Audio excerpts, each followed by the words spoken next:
Hi everyone, welcome back to my YouTube channel. In today's tutorial, we're going to be learning how to draft and cut this beautiful top as you right here on the screen. If this is something you're interested to learn, want to keep on watching, and let's get started. I remain style by Kosi just in case of first time coming across my video. Thank you, and let's get started.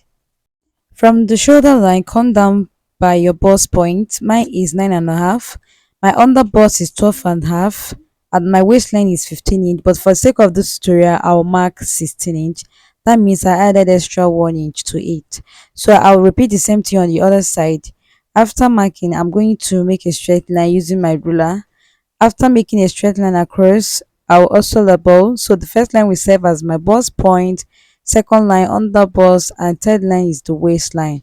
From my bust point line, I went up by 2 inch, and this will serve as my chest line. I will make a straight line across like so, then I'll label as CL, which is the chest line. On the shoulder line, I will divide my shoulder measurement by 2. I marked half of it on the shoulder line and on the chest line. Connect the 2 points in a straight line and also come down by 1 inch for shoulder slope. Then mark 3 inch for a neck width. I'll place my ruler like so, then I'll connect from the neck width to the shoulder slope where I came down by 1 inch. This is just for a guide. I also labeled. Okay, so on the chest line and the waistline, you should mark half of your nipple to nipple. Half of my nipple to nipple is 3.5. Full of it is 7 inch. Okay, and for the basque length, from the waistline, I came down by 5 inch. Yours could be 6 inch for your basque length. It depends on how long you want it to be. So I came down from the waistline by 5 inch for my basque length. I also label as basque line. Then I'll extend the half of nipple to nipple to the basque line as well. So now that I'm done with that, next thing I want to do is to subtract half inch on both sides of the under bust. I'll do the same thing at the basque line. Then from the under bust to the basque line, I will connect the 2 points together like so. Okay. After that, I'm going to place my curve rule. Then I'll make a curve from the bust point to the under bust. I want to use a bustier method to achieve this, but I'm not adding exactly the inches we used to add if we are cutting a bustier. I don't want it too curvy, so that's why I did it like that. From the shoulder line, I came down by 6 inch. This is for my off shoulder length. Yours could be 5 inch, yours could be 7 inch if you are very tall.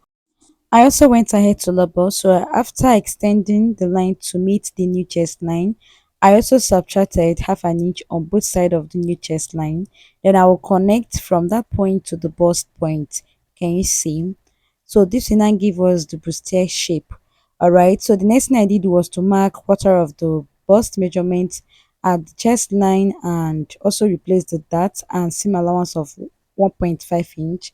At the waistline, I marked quarter of the waist measurement. I replaced the dart of 1 inch and also 1.5 inch seam allowance. So next thing I want to do is to achieve the back effect we have on the back line. So what you need to do is to note your quarter of waist measurement, then also note where you marked, where you placed your inch for the dart. Then market it, like subtract your 1.5 inch seam allowance from your main measurement and the 1 inch for that. Okay, so that was what I did there. At the basque line, I went in by 1.5 inch. So I'm going to connect from this my measurement. I'll connect from that my measurement to the point where I marked 1.5 inch. Okay, and that is the basque line. So I went ahead to connect to the waistline, as you can see. So from the bust point, I came down by 1.5 inch. Then I will connect like so.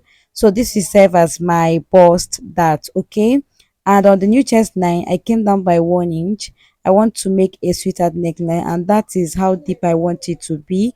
So I've made the sweetheart neckline, as you can see, and also I'm connecting my armhole. Okay, I'm just making my armhole curve just like this. So once I'm done with this, next thing I want to do now is to cut it out. Okay, if you have any question, don't forget to ask in the comment section is wide open, and I will respond as soon as I see any questions. Do you get? So go ahead and cut it out. Then before cutting this particular side, you should close up your dart. Okay. After closing up your dart, you cut it out like so. Okay, just cut out your dart. Okay.